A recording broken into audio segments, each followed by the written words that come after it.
প্রিয় দর্শক, আপনারা ভিডিওতে যে গাছটি দেখছেন সেটি হচ্ছে ক্যামেলিয়া গাছ, যার বীজ থেকে এক ধরনের ভোজ্য তেল তৈরি করছে চীন। এটি কিন্তু শুধু রান্নাই নয়, এমনকি ব্যবহৃত হচ্ছে ঔষধ, স্কিন কেয়ার, এমনকি শিশুদের খাবারেও। এই ক্যামেলিয়া গাছের বীজের তেল এখন চীনের পাহাড়ি এলাকায় কৃষকদের কাছে নতুন এক আয়ের পথ।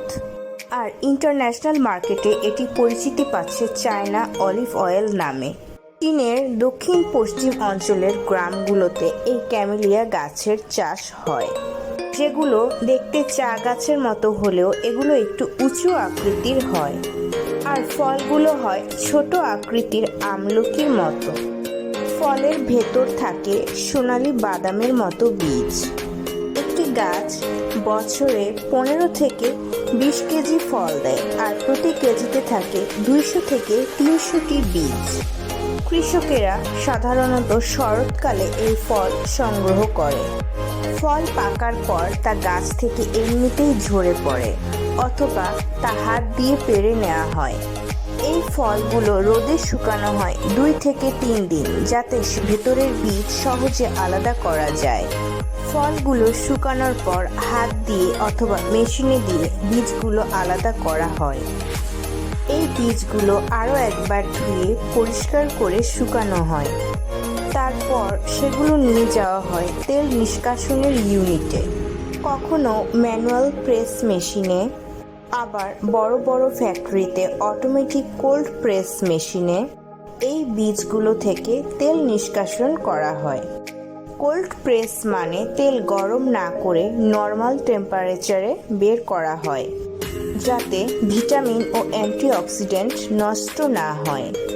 এই তেল দেখতে গোল্ডেন কালারের, ঘ্রাণে হালকা বাদামের স্বাদযুক্ত, আর মুখে দিলে এক ধরনের নরম মসৃণ ভাব পাওয়া যায়। এটি একেবারেই কোলেস্টেরল ফ্রি এবং হজমে খুবই লাইট। এজন্য চায়নার বহু রান্নায় এখন এই ক্যামেলিয়া সিড ব্যবহৃত হয়। এই তেল শুধু রান্নাই নয়, চীনের চিকিৎসা ব্যবস্থায়ও ব্যবহৃত হয়, বিশেষ করে মাথার স্কিন ও চুলের জন্য। স্কিনের ফাটা ঠেকাতে, এমনকি ক্ষত শুকাতে এটি ব্যবহৃত হয়।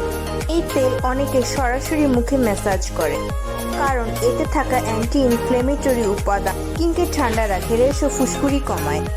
এই তেল শুধু স্থানীয় বাজারেই নয়, বিদেশেও রপ্তানি হচ্ছে। জাপান, কোরিয়া, এমনকি ইউরোপের অর্গানিক মার্কেটে এই তেলের প্রচুর চাহিদা রয়েছে, কারণ একদিকে এটি প্রাকৃতিক, অপরদিকে এটি পরিবেশ বান্ধব। কারণ ক্যামেলিয়া গাছ চাষের জন্য কীটনাশক এবং রাসায়নিক একদমই ব্যবহার করা হয় না। আমাদের দেশেও কৃষি বিভাগ থেকে কৃষকদের ক্যামেলিয়া গাছ চাষে উদ্বুদ্ধ করা যেতে পারে। এতে করে বৈদেশিক মুদ্রা অর্জনের মাধ্যমে যেমন দেশের উন্নয়ন হবে, অপরদিকে স্বাস্থ্য ঝুঁকিও কিছুটা কমবে। প্রিয় দর্শক, ভিডিওটি ভালো লাগলে অবশ্যই একটি লাইক করতে ভুলবেন না এবং আমার চ্যানেলটি সাবস্ক্রাইব করে পাশে থাকা বেল আইকনটি প্রেস করে দিবেন।